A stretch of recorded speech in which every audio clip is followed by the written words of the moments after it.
हाँ।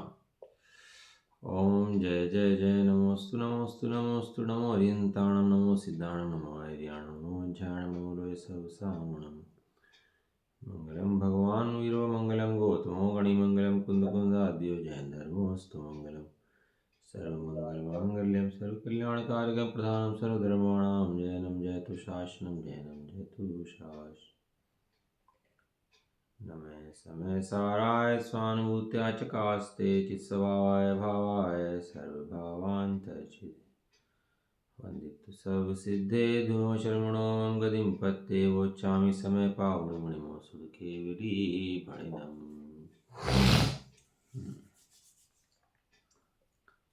श्री समय सारजी ग्रंथ निद्राधिकार की अंतिम गाथा सम्यक दृष्टि के 8 अंगों का वर्णन, जिसके अंदर लास्ट वाला गुण है प्रभावना गुण, उसी गाथा चल रही है।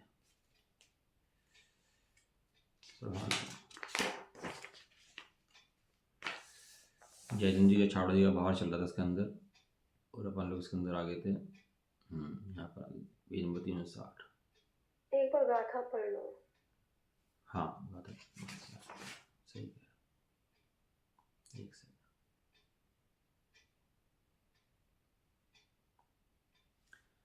गाथा नंबर 236। विजार मारूड़ो मणोरह पहे शुभमयी जो चेदा सो जीर्णाण पावी सम्मदिट्ठी मुणे दवो चिन मूर्ति मन रथ पंथ में विद्यारथारूढ़ घूमता जिन राज ज्ञान प्रभाव कर सम्यक दृष्टि जानिना। जो चित्तिता विद्या रूपी रथ पर आरूढ़ हुआ, वो चर्चा होगी इसके बारे में। विद्या रूपी रथ किसे कहते हैं, क्या है? मन रूपी रथ के, ज्ञान रूपी रथ के मार्ग चलाने के मार्ग में भ्रमण करता है, वो जिंद भगवान के ज्ञान में की प्रभावना करने वाला समष्टि जानना चाहिए। पिछले प्रश्न में खूब चर्चा इसकी होगी, भावार्थ चल रहा था इसका। भावार्थ में इसकी यहाँ पर आ गए थे, है ना।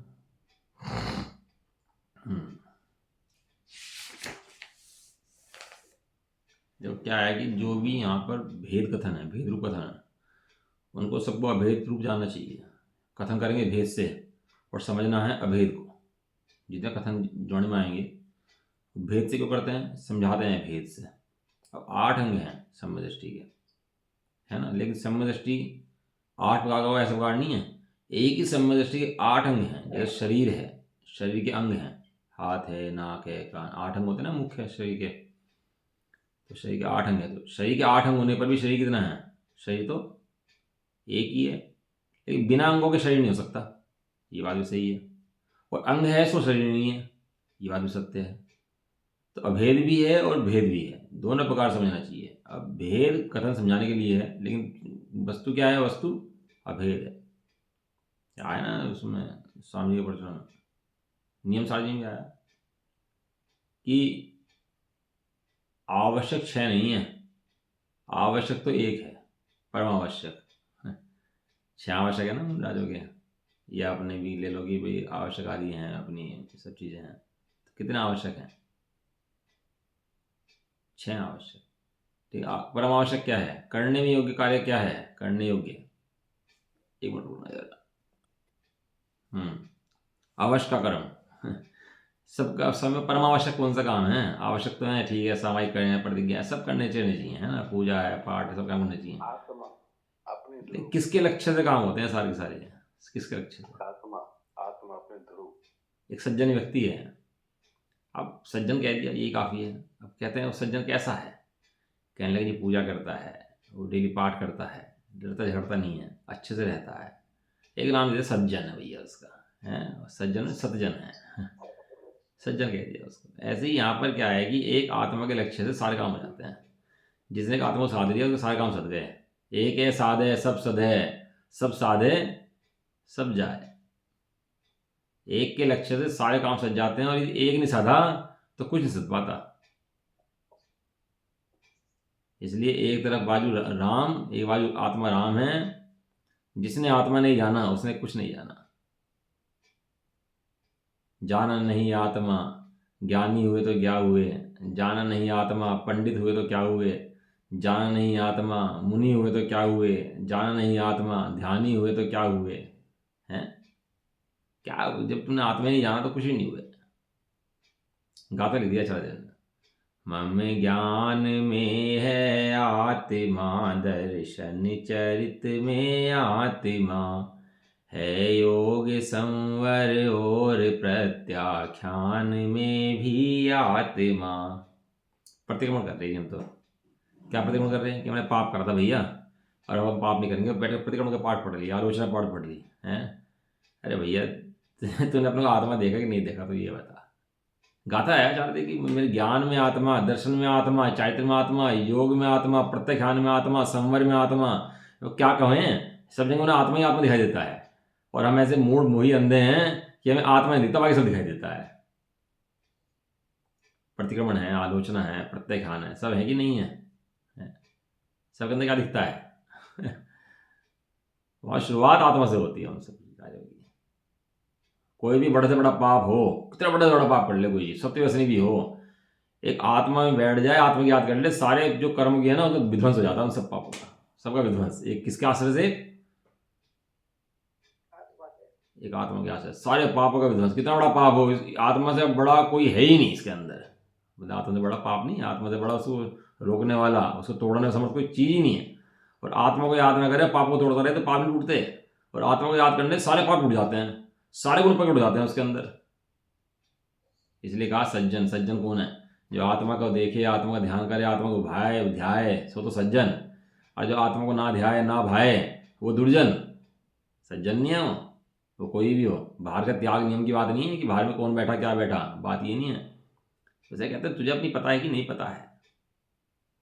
नुकसान कैसे करता है उससे, किसी को नुकसान तो करता नहीं।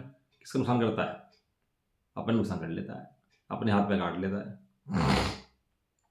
यहाँ पर बात चल रही थी अपनी, देखो क्या बात चल रही थी यहाँ पर। ये कथन हो गया था अपने यहाँ से, निश्चय की प्रधानता से क्या कथन हो गया था। आगे हमारा बात चल रही थी इसके अंदर।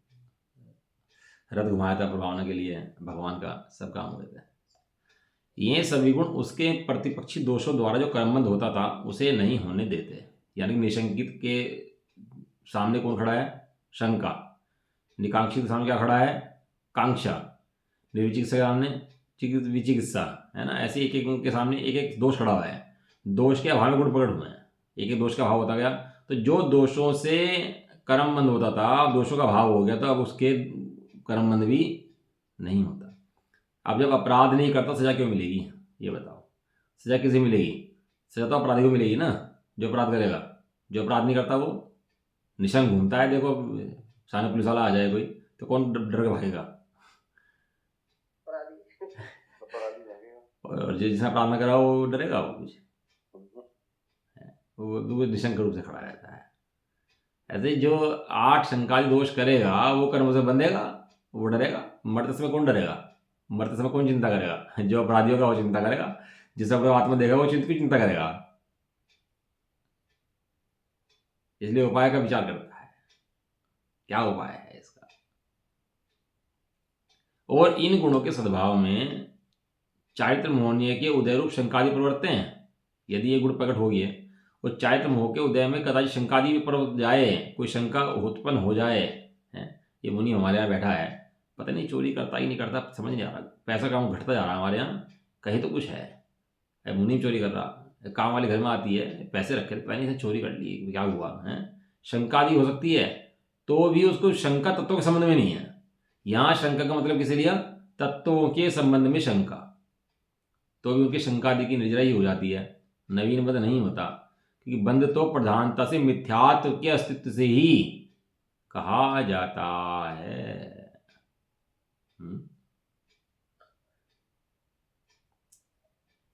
मिथ्यात्व का अस्तित्व कितना बड़ा मतलब बात है। बंध का मूल मिथ्यात्व है, जिनके मिथ्यात्व नहीं है उनके बंध भी नहीं है। मूल है मिथ्यात्व। मिथ्यात्व का मूल क्या है, मिथ्यात्व का मूल क्या है, मिथ्यात्व के मूल क्या है, अपने स्वरूप के संबंध में अज्ञानता ये मिथ्यात्व है। अपने स्वरूप को नहीं जानता, अपने आत्मा के बारे में जानता, तो उसका नाम क्या कहा? उसका नाम मिथ्यात्व कहा है। तो सारी ताकत भैया मिथ्या के अभाव में लगाओ, बाकी होने होगे कार्य स्वयं हो जाएंगे। हैं, पुत्र आदि की उत्पत्ति करने के लिए बुद्धिपूर्वक विवादी करो, पुत्र आदि स्वयं हो जाएंगे, अपने काल में हो जाएंगे। ऐसा अब कह रहे सिद्धांत ग्रंथों में, सिद्धांत में गुण स्थानों की परिपाटी में चारित्र मोह के उदय के निमित्त से सम्यक दृष्टि के जो बंद कहा है, गुणस्थान ना, गुणस्थान चौथा गुणस्थान, पांच गुणस्थान, छठा गुणस्थान, सातवां गुणस्थान, कहाँ तक मन चलता है? बंद कहाँ तक है गुणस्थान के अंदर? कहाँ तक मन चलता है जीव को? है आश्रय बंद सब है ना गुणस्थान की परिपाटी। तो उसके उदय के निमित्त से चारित्र मोह के उद्देश्य में सम्यक दृष्टि के बंद होता है। तो क्या है? वह भी निर्जरा रूप ही, निर्जरा के समान ही समझना चाहिए। ये तो मोटा पत्थर हटा दिया, मूल पत्थर हटा दिया। एक वो होता है कांडक घात, कर्म कांड, कर्म घाट, पढ़ा होगा आपने? सब नहीं पढ़ा? कांडक घात, असंख्यात कांडक घात वगैरह होते हैं ना, असंख्यात वो जो होते हैं सब उसके अंदर कर्ण। वो क्या होता है कि एक बड़ा पत्थर रखा था, उसने पानी रोक रखा था पूरा पूरा। अब पानी निकल नहीं पा रहा था बड़े पत्थर के कारण से। एक गुफा के द्वारा बड़ा पत्थर रखा हुआ था, पहाड़ों में पत्थर आ जाते हैं बहुत सारे, बड़े बड़े पत्थर आते हैं, तो कुछ काम नहीं हो पा रहा था। तो क्या करते हैं? पत्थर तोड़ देते हैं वो। अब पत्थर तोड़ते ही वो काम शुरू हो जाता है। अब यहाँ क्या है, मिथ्या का पत्थर रखा हुआ है, जिसके कारण जीव को समझ नहीं आता कुछ भी। अब स्वाध्याय सुन लेगा तो समझ नहीं आएगा, ये चर्चा कर लेगा तो समझ नहीं आएगा, चिंतन कर लेगा समझ नहीं आएगा, ये सोच बस समझ नहीं आएगा मालूम उसको। क्यों? मिथ्या का पत्थर रखा हुआ है। तो क्या करता है? ज्ञान की आराधना करके बारंबार उस मिथ्या के पत्थर तोड़ता है, और मिथ्या के पत्थर के शुरू में 3 टुकड़े हो जाते हैं उसके। होते हैं 3 टुकड़े। क्या नाम है 3 टुकड़ों के उनके? मिथ्या, हाँ, सम्यक मिश्र और सम्यक मिथ्या। अब मिश्र सम्यक सत्य की बात है। उसे मिश्र का और सम्यक मिथ्या का होते की बात है, दोनों नाम। तीसरा नाम क्या है? सम्यक। सम्यक तो सम्यक ही है, तो मिथ्या का हुआ। 3 हो गए ना, मिथ्यात्व, सम्यक मिथ्यात्व और सम्यक प्रकृति। हाँ, सम्यक प्रकृति। तो प्रकृति माने प्रकृति को जहाँ भी बोलेंगे प्रकृति, वहां समझना मिथ्यात्व है। प्रकृति अकेली प्रकृति नहीं आती, प्रकृति जब भी बोलेंगे इसका मतलब है मिथ्यात्व। और सम्यक कहा सम्यक प्रकृति, तो सम्यक के साथ का मिथ्यात्व रहता है, तो दोनों साथ रह सकते हैं। लिखा सम्यक प्रकृति, बहुत मंद होता है ना, क्षोभन प्रकृति है ना वो, इसकी इसलिए बहुत मंद उदय होता है उसका। तो 3 टुकड़े हो जाते हैं उसके, टुकड़े होते हैं उसका मोह चला जाता है, वो काम शुरू हो जाता है उसका। इस तरह से तो निर्जरा रूप है, क्योंकि अब सम्यक दृष्टि के जो बंद था चारित्र होने कर्म को उदय से, वो सम्यक दृष्टि के बंद ही नहीं है, वो क्या है?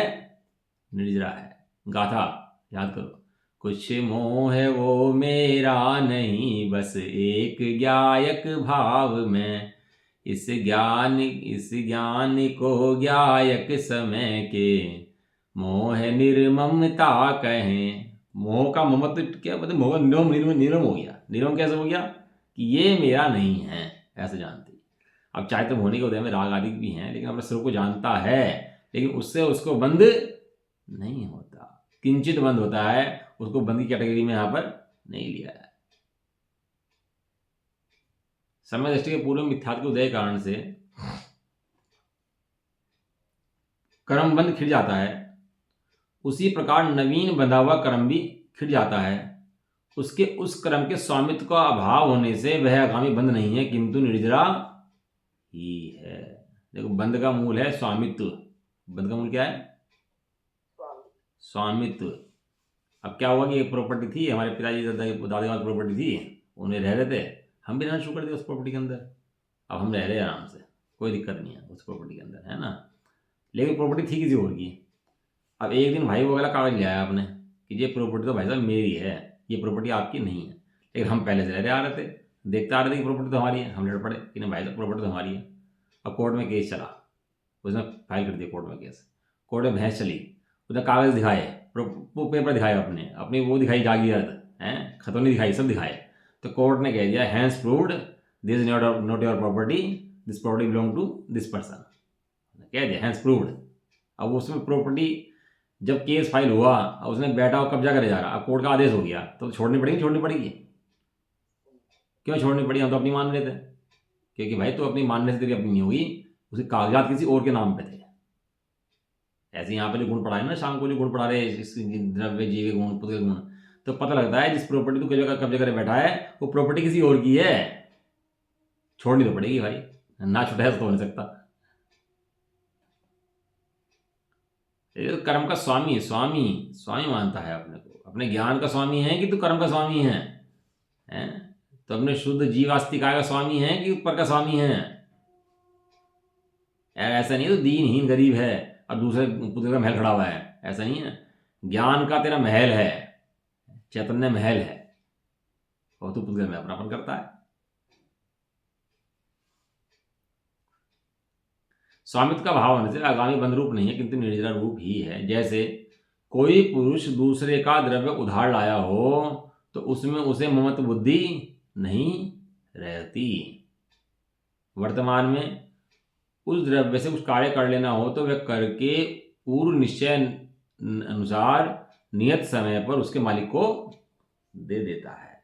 कितना बड़ा नुकसान लिया जाए छावड़ा जी ने, हैं? अपने जो कर्म भोगते हैं, उदय भोगते हैं, या कोई हमें कुछ कहता है या कोई हमें खाना पीना खाते हैं तो क्या समझते हैं? अपने को अपना आप समझते हैं कि पुत्र का कार्य समझते हैं? ये इतना सा बंध का कारण है, बस इतनी सी मान्यता जी छोड़ दे, बाकी बाहर में कुछ बदलना ही नहीं है। खाना पीना उठना बैठना कुछ बदलना ही नहीं है, करना क्या है? केवल स्वामित्व छोड़ना है। और ये जीव क्या करता है? स्वामित्व नहीं छोड़ता,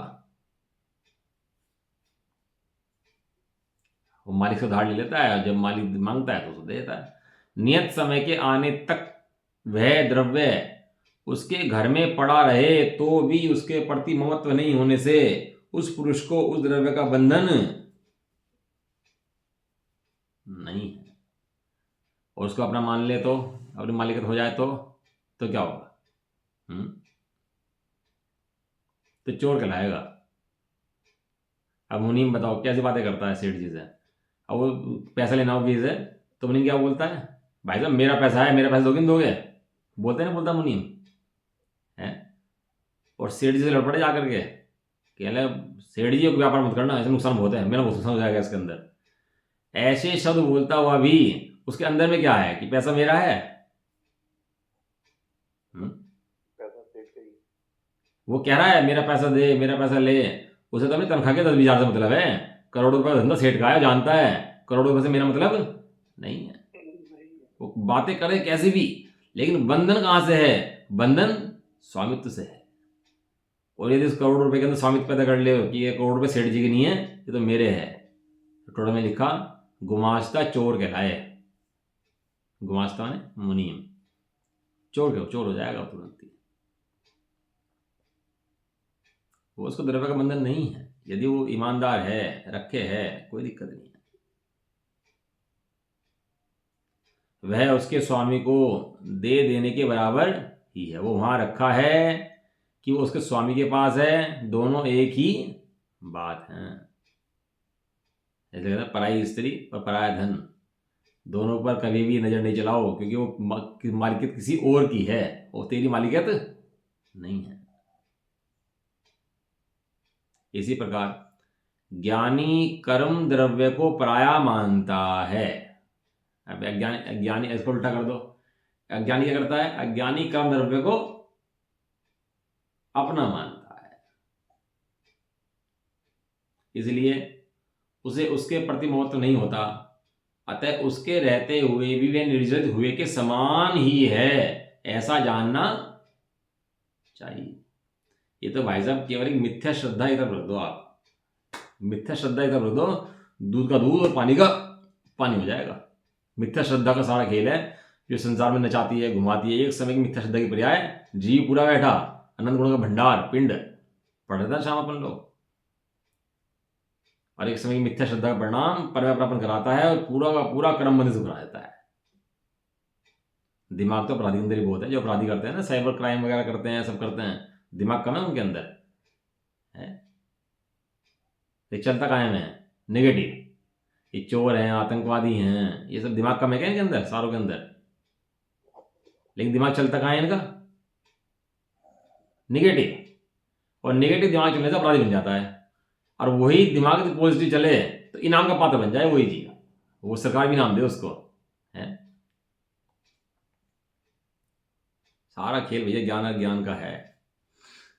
देखो क्या कह रहे हैं अब, निशंकित आदि 8 गुण व्यवहार ने से मोक्ष मार्ग में इस प्रकार लगाना चाहिए। पहले निश्चय पढ़ाया, बाद में व्यवहार पढ़ाया, क्योंकि निश्चय के बिना व्यवहार होता ही नहीं। कोई व्यवहार पाल पाल के सोचे निश्चय हो गया, व्यवहार के बिना निश्चय के बिना व्यवहार होता ही नहीं। कितनी भारी क्रियाएं पाल ले। सबसे पहले लिखा जिन वचनों में संदेह ना करना। क्या लिखा? हाँ, जिन वचन में संदेह न धार, भय के आने पर व्यवहार दर्शन ज्ञान चारित्र से नहीं डिगना, सो निशंकितत्व है। जिन वचन में शंका न धार, भव वस्तु भुक्षुक वांछा भाने, है ना पूजा अंदर। पहली बात तो व्यवहार से क्या है कि जिन वचनों में संदेह नहीं, और जिन वचनों में संदेह नहीं है, जिन वचन क्या कहते हैं कि तू शुद्धात्मा है, तो ये बाहर के कार्य शरीर आदि नहीं है, ऐसी शंका धरता नहीं है कि कभी मैं इस रूप हो सकता हूँ। क्योंकि भय का मार्ग भी आ जाए, कोई डराए धमकाए, तो भी व्यवहार दर्शन ज्ञान चारित्र से नहीं डिगता, सो निशंकितत्व है। अब देखो आप जैनियों पे तो अत्याचार हुए, इतने सब हुए ना काम, अंग्रेजों ने और मुसलमानों ने और हिंदुओं ने और ईसाइयों ने, सबने, बौद्धों ने खूब अत्याचार करेगी नहीं करे? कितने अत्याचार हुए जैनियों के ऊपर। ये तो हो गए भैया जैन धर्म पलटो अपना। जैन धर्म तुम जैन नहीं रह सकते, और टैक्स लगा दिए, और कैसे कैसे ताड़ना दी गई, कैसे प्रताड़ना दी गई, सब कुछ काम हुआ कि नहीं हुआ? तो भी हमारे पूर्वजों ने ये समझा कि भैया जैन धर्म से बड़ा कोई नहीं है। सारी आपत्ति से हमारी प्रॉपर्टी छोड़ के भाग गए, राजापना छोड़ के भाग गए, सब छोड़ के चले गए, लेकिन जैन धर्म नहीं छोड़ा। कितना भय आया। वो करे ना वहाँ पर मंदिर बनाया, वहाँ पर कहाँ वो उसमें गए थे ना, वहाँ पर क्या नाम था, गद्दी बेड़ो। बताओ, उन लोगों ने अपना घर छोड़ के भाग गए, लेकिन रात का खाना शुरू नहीं करा। भय के आने पर भी कोई कितना भय दिखाया हमारे को, हम तुम्हारी लड़कियां उठा लेंगे तो हम भाग जाएंगे यहाँ से, लड़की क्या उठा लेगा तुम्हें, लेकिन जैन धर्म छोड़ेंगे हम उन्हें। अब जिसने कम्प्रोमाइज कर लिया वो आज मुसलमानों में बैठे वहीं, आज बौद्ध बने बैठे, आज हिंदू बने बैठे वहीं। अब इतना जैन हिंदू थे नहीं यहाँ पर, कहाँ से गए सारे हैं? ये सारे वहीं जो भयभीत थे ये बदल गए।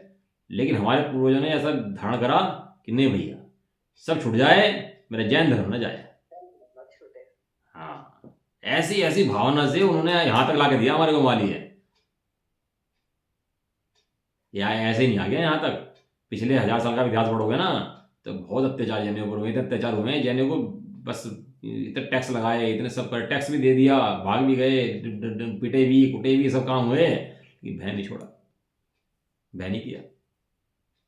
स्वतंत्र सेनानी होते हैं इतने लड़े, बताओ कैसे लड़े आज स्वतंत्र सेनानी, कितना भय, चारों तरफ पुलिस घूमी ढूंढने के लिए, इधर उधर क्या मिल रहा उन्हें? बाकी दुनिया भी जी रही है ना, उनके माँ उनके कहते होंगे रिश्तेदार कि बाकी दुनिया जी रही, तुझे ज़्यादा आफत लग रही है भाई, तू चैन से घर में नहीं बैठ सकता। लेकिन चैन से घर में नहीं बैठा, इतना भय का माहौल, आतंकवादी कह रहे, पुलिस ढूंढ रही, थाने में पड़े, डंडे पिट रहे, कूट रहे हैं, फांसी लगा रहे, तो भी मार नहीं छोड़ा। ऐसे ही यहाँ पर भी कितना भय आ जाए, कोई कितना समझाए, उसका व्यवहार दर्शन ज्ञान चारित्र से नहीं डिगता, शो निशंकितत्व है। टोडर मजी ने अच्छा पकड़ लिया, बोर्ड पकड़ लिया। उसमें उन्होंने लिखा कि आजकल तो शास्त्र बहुत हो गए और ये मत भी बहुत हो गया। अब कोई कैसे कल्पनाएं करता है, वो कैसे बताती है, अपने सब अपने कल्पना के हिसाब से बताने लगे हैं, और मिलावट बहुत होने लगी है। तो हम कैसे माने सही कौन सा है? बहुत अच्छा दृष्टांत दिया। टोडर मजी वास्तव में बहुत पढ़ना चाहिए, ऐसी बातें टोडर मजी ने गजब की ढाई है भैया। एक से उन्होंने लिखा कि धर्म तो वीतरागता रूप है। धर्म कैसा है? वीतरागता, और इसमें कोई राग के अंश मिलाए, राग के पद मिलाए, तो जो वीतरागता को पुष्टिकरण करने वाला जीव है वो पहचान जाएगा कि इसके अंदर राग का अंश मिला हुआ है, तो उस अंशों को हटा कर पड़ेगा। और दूसरी बात उन्होंने लिखी कि राग के पद को इन पदों में मिला भी देगा ना, इन वीतरागता के पदों के अंदर, तो उसकी परंपरा ज्यादा लंबे समय तक चलेगी ही नहीं। कोई ना कोई वीतरागता पहचानने वाला उन पदों को हटा देगा। बहुत बड़े पकड़ लिखा वास्तव में उन्होंने, क्योंकि अपने जैन धर्म की पहचान क्या है, हमारा मार्कर क्या है, हमारा चिन्ह क्या है? वीतराग। वीतरागता की पोषक, वीतराग। इसलिए जितने शास्त्र पढ़ना सब काय के लिए, वीतरागता के लिए। और वीतराग क्या है, अपना स्वभाव वीतराग है, उसके लक्ष्य से। तो आत्मा के लक्ष्य से जितने हमारे शास्त्र के चाहिए आत्मा के लक्ष्य से हुई है। किस लक्ष्य से हुई है? क्यों? क्योंकि आत्मा वीतरागी है। वीतरागी मतलब आत्मा में ना राग है ना द्वेष है, राग द्वेष से रहित आत्मा है। उसके लक्ष्य से जो रचना कही जाएगी वो पद तो सत्य हैं, और जिसमें राग का पोषण किया जाएगा वो सत, वो जितने भी हैं वे शब्द, वे पद सब असत हैं। बहुत वैभव दिखाएंगे चक्रवर्ती के, शांतिनाथ भगवान की चक्रवर्ती का वैभव, इतने कोड़ू घोड़े, ये हाथी, ये वो, लास्ट में क्या लिख देंगे, इन सब को छोड़कर चक्रवर्ती ने मुनि दीक्षा धारण कर लिया। बताओ क्या सारभूत हुआ? वो इतने पद दिखाए थे, वे सारभूत हुए कि जिन दीक्षा सारभूत हुई? मुनि दीक्षा सारभूत हुई। और ये जिन दीक्षा दिखाए ना उसके अंदर, और सारे उसमें दिखाए वो सारा वैभव, तो ये राग हो गया। एक लाइन आ गई, उन्होंने मुनि दीक्षा धारण कर ली, इतनी लाइन से वो सारा वीतरागी हो गया। और एक लाइन लिखे हैं तो सारा क्या हो गया, सारा राग खड़ा हो गया। ये जितने अन्य मतलब की कल्पनाएं हैं रामचंद्र जी कृष्ण की जो बनाई है इन्होंने क्या करा, वो जैनी के जो बाद के पत्ते ना बैठा दिए उसके अंदर, जो मुनि दीक्षा वाले पत्ते, अब वो सारा वो पदार्थ क्या बन गया, वो सारा राग बन गया। और इसमें इतनी लाइन लगा दें, उन्होंने मुनि दीक्षा धारण की और भगवान बने, इतनी बात कहते वो वीतराग बन गया। एक लाइन आती, पूरा पुराण पढ़ लो और बाद में मुनि दीक्षा धारण न करे तो सारा राग है, ये समझ लो आप। इसलिए निशंकित माने सबको एक वीतरागता के लक्ष्य से पढ़ता है, इसका नाम निशंकित अंग है। राग का पोषण कहीं भी यहां पर है ही नहीं।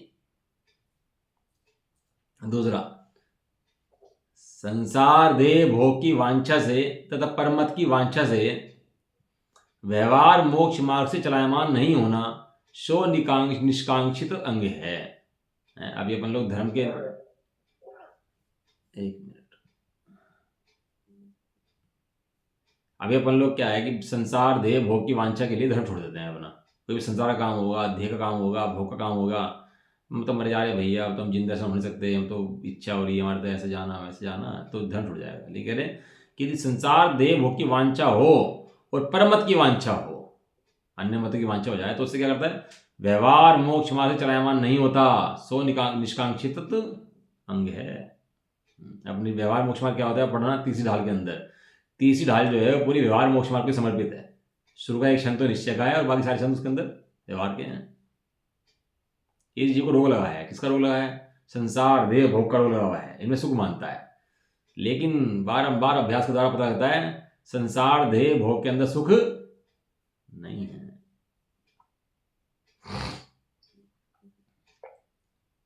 तीसरा, अपवित्र दुर्गंधित आदि वस्तुओं के निमित्त से व्यवहार मोक्ष मार्ग की प्रवृत्ति के प्रति ग्लानि ना करना स्वनिर्विचिकित्सा अंग है। कि भाई हमें पवित्र वस्तु मिल जाए तो वो मोक्ष मार्ग में ग्लानि नहीं करता। किसी अब साधा आदमी को लैट्रिन आ जाए, पेशाब आ जाए, उल्टी चढ़ जाए, कुछ हो जाए, तो भागते नहीं ग्लानि करके वहां से, वहीं रहता है। इसको क्या कहते हैं, निर्विचिकित्सा। कितनी अपवित्र वस्तु आ जाए, लेकिन धर्मी और धर्मात्माओं से कोई द्वेष नहीं है। कि धर्मी धर्मात्मा अलग हैं, जो अपवित्र वस्तु है वो अलग है, दोनों भिन्न भिन्न है। उसको प्रेम किससे है, वो साधर्मी से प्रेम है उसको। अगला, देव गुरु शास्त्र लौकिक प्रवृत्ति अन्य मत आदि के तत्वार्थ के स्वरूप इत्यादि में मूढ़ता न रखना, यथार्थ जानकर प्रवृत्ति करना, सो अमूढ़ दृष्टि अंग है। अमूढ़ दृष्टि, देव कैसे होते हैं, गुरु कैसे होते हैं, शास्त्र कैसे होते हैं, ज्ञानी जनों की लोक की प्रवृत्ति कैसी होती है, अन्य मत की प्रवृत्ति कैसी होती है, इत्यादि सब जान लेता, मूढ़ता लगता। अब दुनिया में सबको नजर उतार करके बुखार उतर रहे हो, तो इसको कभी श्रद्धा में नहीं आ सकता कि नजर उतारने से बुखार उतरता है। दुनिया के अंदर कितने वो मेहंदी का हाथ लगा दें और चुड़ैल आ रही है, तो भी इसको श्रद्धा नहीं हो सकती कि मेहंदी का हाथ लगाने चुड़ैल आ रही है, भागती है। दुनिया में खूब हंगामे मच रहे हो, खूब दंगा मच रहे हो, खूब व्यंतर उपसर्ग कर रहा हो खूब, तो भी उसको श्रद्धा नहीं हो सकती, व्यंतर कुछ कर सकता है। वर्णी जी के तो पोते को मार दिया उसने, नाती को, उस व्यंतर ने जान से मार दिया। कहला मुझे नमस्कार कर दो बस एक बार, तुम एक बार नमस्कार कर दो बस मेरे को। इतनी बैठा था। वर्णी जी गए, कह जाता हूँ मैं, पूरा समाज का विरोध, पूरे परिवार का विरोध, घर का बच्चा मर गया, तो किसके कारण से, तो नमस्कार नहीं कर रहे थे व्यंतर को। देख रहे आप कि कितना दृढ़ दान चाहिए उस टाइम। यदि हमारा कोई बच्चा उठाए, पोता उठाए, तो क्या फर्क पड़ता है यार, तू कर ले एक बार। लेकिन इससे कोई नारियल नहीं है, कहीं भी जाके फोड़ दो। वर्णी जी की हिम्मत देखो, वर्णी जी गए वहाँ पर जहाँ वेंतर था, और उसे जा करके लोगों ने सोचा भाई जा रहे हैं वर्णी जी जा रहे हैं, चलो बढ़िया हुआ। वर्णी जी गए, पैर का अंगूठा दिखाया उसको, कहना ले देख तू नमस्कार चाहता है मेरा, ये पैर का अंगूठा, ये मारता हूँ तेरे को मैं। और उस लड़के का आयु कर्म का उदय आ गया था, तो बहिर्ग निमित्त था, तू थोड़ा कुछ कर सकता, ये तुझे बिगाड़ना है तो मेरा बिगाड़ के दिखा, मार दे मुझे, मैं खड़ा यहाँ पर, तू मुझे मार। वेंतर झुक गया। इतना कठोर हृदय हो तो अमूढ़ दृष्टि है, और क्षण क्षण में झुका फिरे ना, छोटी घटनाओं में अपने शरीर के लिए, ध्येय के लिए कुछ भी करता फिरे, तो नाम मूढ़ दृष्टि है, मूढ़ दृष्टि है, भले हम कितनी बड़ी बातें कर लें।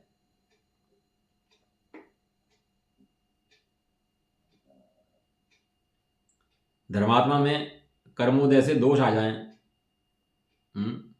तो उसे गौण करना और व्यवहार मोक्ष मार्ग की प्रवृत्ति को बढ़ाना, सो गुहन अथवा अव्रण है। गुहन अव्रण दोनों की बात है। व्रण ने बढ़ाना और गुहन ने दबाना। दबाना कहो कि बढ़ाना कहो, दोनों की बात है। खाली दबाए नहीं, बढ़ाए, और बढ़ाए नहीं दबाए। बढ़ाए किसको? आत्मधर्म को बढ़ाए और दोषों को दबाए। अब क्या एक पक्ष पकड़ लेते हैं, खाली दोष दबाए, हम कहते नहीं भैया, हमने बोलना कर दिया, ऐसा नहीं। उसको बढ़ाए भी, उसके अपने अंगों को बढ़ाए, गुणों को, उसके गुणों को भी बढ़ाए, दोनों बात। व्यवहार मोक्ष मार्ग से च्युत होते हुए आत्मा को स्थिर करना, सो स्थितिकरण अंग है। अपना आत्मा की च्युत हो रहा हो व्यवहार मोक्ष मार्ग से, तो उसको वापस बिठाना, दर्शन से, पूजा से, भक्ति से, साधवी से, स्वाध्याय से हटता हो अपना आत्मा, तो उसको दोबारा स्थित करना, अन्य जीवों को भी और अपने जीव को भी। व्यवहार मोक्ष मार्ग में प्रवृत्ति करने वाले जो जीव हैं उन पर विशेष अनुराग होना, सो वात्सल्य है। वास्तव में परिवार कुटुंब तो अपना यही है भैया। ये जो अपने बच्चे अपने ना सुनते हों, अपना धर्म ना पढ़ते हों, अपने साथ ना चलते हों, दर्शन पूजा का ठिकाना ना हो, ये अपने परिवार नहीं है। अपना परिवार कौन है? जो साधर्मी जन है वो अपना परिवार है, उस परिवार के प्रति उसको वात्सल्य होता है। और निश्चय परिवार अपना कौन सा? अनंत गुण जो है वो अपना निश्चय परिवार है। व्यवहार मोक्ष मार्ग का अनेक प्रकार से उद्योग करना, सो प्रभावना है। जिन धर्म का अनेक प्रकार से फैलाना बढ़ाना, वो सब प्रभावना अंग है। इस प्रकार 8 अंगों का स्वरूप व्यवहार ने को प्रदान करके कहा है। यहाँ निश्चय प्रधान कथन में उस व्यवहार नए स्वरूप की गौणता है। जहाँ निश्चय कथन कर रहा था, व्यवहार स्वरूप नहीं कहा गया था, व्यवहार स्वरूप को अलग से कहा गया है। सम्यक ज्ञान रूप प्रमाण दृष्टि में दोनों प्रधान है। स्यादवाद मत में कोई विरोध नहीं है। वो स्त्री होती है ना घर में, तो देवर के लिए खाना बनाए, ससुर के लिए खाना बनाए, उनकी इज्जत करे, रेस्पेक्ट करे, तो कोई विरोध नहीं है। क्या दिक्कत है? सादा में कोई विरोध नहीं है। लेकिन पति एक है, पति दो नहीं है। इसे कहता है सम्यक एकांत और सम्यक अनेकांत। क्या नाम है इनके? हाँ, सम्यक एकांत मतलब पति एक है, इसका नाम सम्यक एकांत है। लेकिन पति मेरा है बस, बाकी तो कोई नहीं है। डंडा वाला भाव इन सबको, तो ये क्या है? स्यादवाद मत में कोई विरोध नहीं है, साथ में रहने में कोई विरोध नहीं है। दृष्टि में आत्मा और भक्ति परमात्मा। भक्ति करने में दिक्कत है? कोई दिक्कत नहीं है। तो भजन है ना, दृष्टि में आत्मा भक्ति परमात्मा, ऐसी आराधना हो सिद्धात्मा, हो सिद्धात्मा, ज्ञान सम्यक मेरा हो गया, ज्ञान सम्यक मेरा हो गया। राग जाने न जाने कहाँ खो गया, ज्ञान सम्यक मेरा हो गया। ये दोनों नियमों के अंदर कोई विरोध नहीं है। सादा रूप को कोई दिक्कत नहीं है, कुछ भी करो। अब निर्जरा के यथार्थ स्वरूप को जानने वाले और कर्मों के नवीन बंध को रोककर निर्जरा करने वाले जो सम्यक दृष्टि की महिमा करके निर्जरा पूर्ण करते हैं, जब निर्जरा के स्वरूप को जानते हैं, वे कर्म बंध को रोक देते हैं। ऐसे जो सम्यक दृष्टि हैं, उन सम्यक दृष्टि की महिमा करके, सम्यक दृष्टि की भैया अपने शास्त्रों में बहुत महिमा करी। क्यों? कि सम्यक दृष्टि संसार से निकलने वाला है। जो मिथ्या दृष्टि है वो संसार का नेता है। मिथ्या दृष्टि कौन है? संसार का नेता। और मोक्ष मार्ग से नेतारम, जो सम्यक दृष्टि है वो कहाँ का नेता है? मोक्ष मार्ग का नेता है। ये फैक्ट्री होती थी ना, तो यूनियन बन जाती थी और यूनियन लीडर बन जाते थे। अब वो क्या काम था उनका, बस हड़ताल हड़ताल हड़ताल हड़ताल है, सारे दिन हड़ताल है। वो बेचारा मालिक भी परेशान हो जाता था, फैक्ट्रियाँ बंद होगी, मालिक मर गया बेचारे इन हड़ताल के चक्कर में है। अब वहीं खाएं वहीं कमाएं और वहीं हड़ताल कर रखे हैं, बैठ रहे हैं वहीं पर धरने पर ही।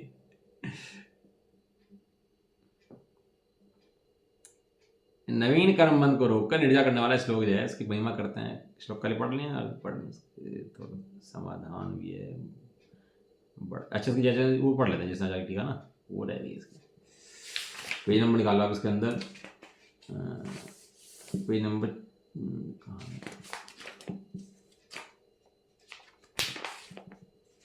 पेज नंबर निकालो जी 581,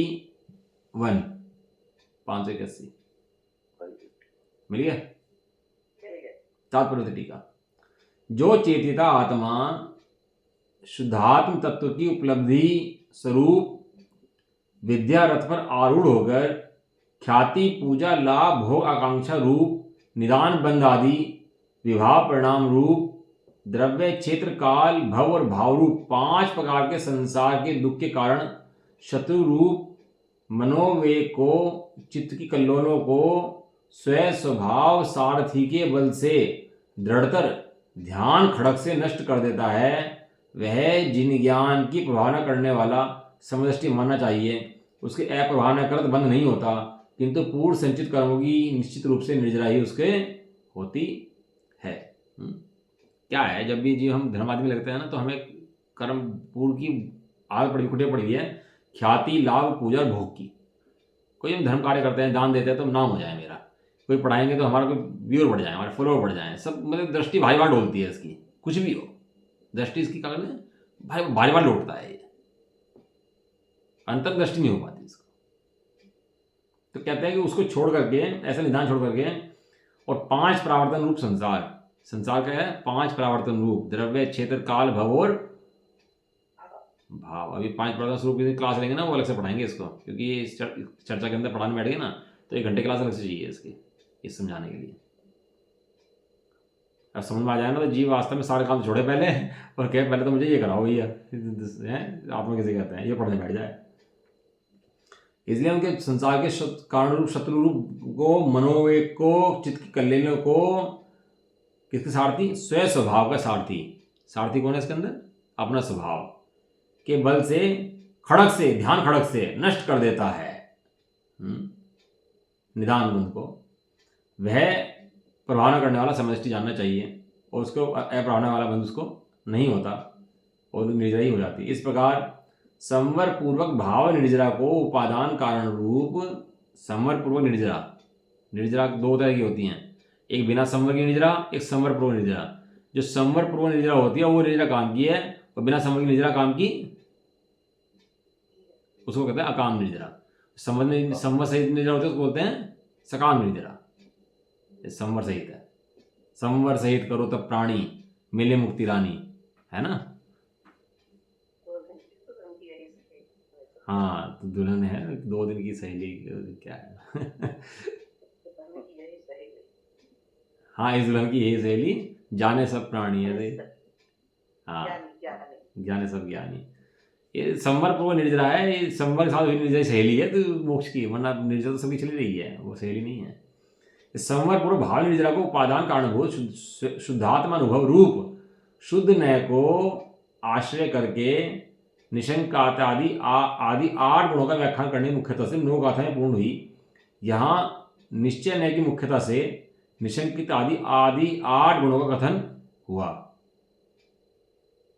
निश्चय रत्नत्रय के साधक रूप व्यवहार रत्नत्रय में रहने वाले सराग समदृष्टि अंजन चोर आदि कथा व्यवहार नय से यथासंभव जान लेना चाहिए, है ना। कथा दी, अंजन चोर कथा दी, अब अंजन चोर भी छोड़ करके क्या बन गए, मुनि बन गए, सिद्ध बन गए, तो इसलिए वो कथा भी जाननी चाहिए। सराग समदृष्टि की कथा कैसी जाननी चाहिए, वहाँ से जानना चाहिए। प्रश्न, निश्चय नय की व्याख्या करके उन्हें फिर व्यवहार नय का व्याख्यान किस लिए किया है, इसका कोई मतलब नहीं बैठता है। जब निश्चय कह दिया तो व्यवहार नय का व्याख्यान क्यों करा, तो कहते हैं कोई मतलब नहीं बैठता, तो कह रहे हैं ऐसा नहीं कहना चाहिए। अग्नि तथा स्वर्ण पाषाण की तरह निश्चय व्यवहार नय में परस्पर साध्य साधक भाव दिखाने के लिए पुनः व्यवहार का कथन किया गया है। स्वर्ण है और पाषाण है, दोनों मिले हुए हैं, दूर कहाँ से होंगे, अलग अलग कहाँ से होंगे, अग्नि के संयोग से। 16 ताप तपेंगे ना, उसके तब अलग होगा। इस तरह यहाँ पे निश्चय रूप से आत्मा और व्यवहार रूप से जो अष्टकर्म आदि हैं उनको नाश करने के लिए तप आदि होते हैं, उनको व्यवहार जानना चाहिए, इसलिए कथन करा है, कहा भी है, गाथा भी है इन्होंने ऊपर एक इसके ऊपर ना अर्थ है इसका। यदि जिनागम में प्रवेश करना चाहते हो तो निश्चय न और व्यवहार न दोनों नयों को मत छोड़ो। एक के व्यवहार के बिना तीर्थ का नाश हो जाएगा और दूसरे निश्चय के बिना तत्व का नाश हो जाएगा। यदि निश्चय नहीं करेंगे तो तत्व का नाश हो जाएगा, व्यवहार नहीं होगा तीर्थ का नाश हो जाएगा। एक का नाम निश्चयवासी हो जाएगा, का नाम व्यवहारवासी हो जाएगा। इसका कुछ विस्तार कहते हैं, विस्तार बता रहे। जो संवर पूर्वक निर्जरा का कथन किया है वह सम्य दृष्टि जीव के शुद्धात्म श्रद्धान ज्ञान एवं अनुष्ठान रूप से मुख्य वृत्ति से निश्चय रत्नत्रय के होने पर होती है। वह निश्चय रत्नत्रय का लाभ वीतराग धर्म ध्यान शुक्ल ध्यान रूप में शुभ अशुभ बाह्य द्रव्य के निरालंबन के निर्विकल्प समाधि में स्थिर होने पर होता है। वह समाधि अति दुर्लभ है। किस कारण दुर्लभ है? एकेंद्रिय, विकलेंद्रिय, 2, 3 और 4 इंद्रिय, पंचेंद्रिय, संज्ञ पर्याप्तक, मनुष्य, देश, कुल, रूप, इंद्रिय पटुता, निव्याधि, आयु, श्रेष्ठ बुद्धि, सधर्म का श्रवण, ग्रहण, धारणा, श्रद्धान, संयम, विषय सुखों से निवृत्ति, क्रोधादि कषायों से निवृत्तन, तप भावना और समाधि मरण कर्म से दुर्लभतम है। दुर्लभ है निगोद से तावर अर्थसति पाना, दुर्लभ संयम, दुर्लभ सम्यक पंचम गुंठाना, है ना। हाँ हाँ, ये दुर्लभ में दुर्लभतम भैया, जी को समझ में आएगा। हाँ, दुर्लभता के वो क्षण लिया ना उसका पूरा। क्या दुर्लभ है भैया? तो दुर्लभ तो धन लगता है ना, धन दुर्लभ है भैया। सारा दुनिया अंधे होकर धन के पीछे भाग रही है। ये धन तो भैया रखा रह गया, सारे पैकेज में जिंदगी लुट की दे रही है। एक ही पैक हो गई थी तो भैया पैकेज के चक्कर में बस धन धन धन, इतना पैकेज इतना पैकेज, इतने पैसे भोग के चक्कर में पागल हुआ पड़ा बिल्कुल। धर्म का बिल्कुल भट्टा बैठा दिया, भूल गया धर्म तो किसे कहते हैं। ये तो पता नहीं तू क्या कर रहा है, किस लिए आया था और क्या काम करने बैठ गया। तो क्या करने आया था? यही करना आया था, इसलिए तो मनुष्य को मिला था। जो कहीं काम तो वो नेगेटिव में कर लेता, ढोर भी करने काम तो जीवन बर्बाद कर देता है अपना भैया। वह भी किस कारण से दुर्लभ है? कह रहे उनके प्रतिपक्ष रूप मिथ्यात्व विषय कषाय ख्याति पूजा लाभ भोग आकांक्षा रूप निदान बंद आदि विभाव परिणामों की प्रबलता होने के कारण दुर्लभ है। वो दुर्लभ क्यों हो गया? धर्म की जो मिथ्यात हावी है, विषय कषाय ख्याति पूजा लाभ भोग निदान, इनकी प्रबलता है जीव को। गाथा नंबर 6 लेते हैं, 5 लेते ना, 4 कि इस जीव का अनादिकाल से काम भोग बंधनी कथा का परिचय है, अनुभव में आई है, इसको अभ्यास है उस चीज का। इसलिए एकत्व की भक्तात्मा की बात सुलभ नहीं है। ऐसी दुर्लभता की परंपरा को जान करके समस्त तात्पर्य से समाधि में प्रमाद नहीं करना चाहिए, वह कहा है। समाधि प्रमाद, उत्साहपूर्वक समाधि धारण करनी चाहिए, प्रमाद को छोड़ना चाहिए। अब इसका व्याख्यान तो बहुत है, समाधि का धारण करना, इसका समझना बात जब सावचा चला तो ध्यान करना क्या आया था उसके अंदर।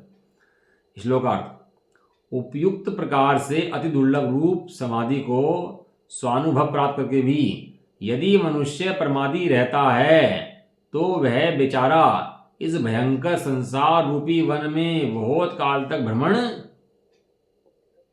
अब इसको तो दिखाई दे रहे धन वाले तो बहुत सुखी हो रहे जिसमें पैसा है, और जो गरीब है बेचारे उनकी इच्छा पूरी नहीं हो रही। ये तो वहां पे गण दिखाई दे रहा ना सारा कि पैसे वाले सुखी हैं, बिना पैसे वाला दुखी है। नेता मंत्री सुखी हैं, बाकी सब दुखी हैं। इसको पता ही नहीं है। जो ज्ञानी तपस्वी हैं वे सुखी हैं, और जो भोग में लगे हैं वे दुखी हैं। अब पहले सुख दुख का माप तो लगे, सुख दुख है कहां पर इसको, तो गण शुरू हो। दूसरा शरीर क्रिया बदलने धर्म मान लेता है। इस प्रकार श्रृंगार रहित पात्र के समान शांत रूप से निद्रा चली गई। इस प्रकार श्री जयसेन आचार्यकृत समय सार की शुद्धात्मानुभूति लक्षण वाली तात्पर्यवृत्ति नामक व्याख्यान में 4 गाथाएं पीठ का रूप, 5 गाथाएं ज्ञान वैराग्य और शक्ति के सामान्य कथन के रूप, 10 गाथाएं उनके विशेष विवरण रूप से, 8 गाथाएं ज्ञान गुण के सामान्य कथन के रूप से, 14 गाथाएं ज्ञान गुण के विशेष कथन के रूप से और 9 गाथाएं निशंकित आदि 8 गुणों के रूप से कथनों के रूप में। इस प्रकार समूह रूप में 50 गाथाओं द्वारा कितनी गाथाएं आई निर्जल के अंदर 50 और 6 अंतर्ध्याय में 7वां निर्जल अधिकार पूर्ण हुआ।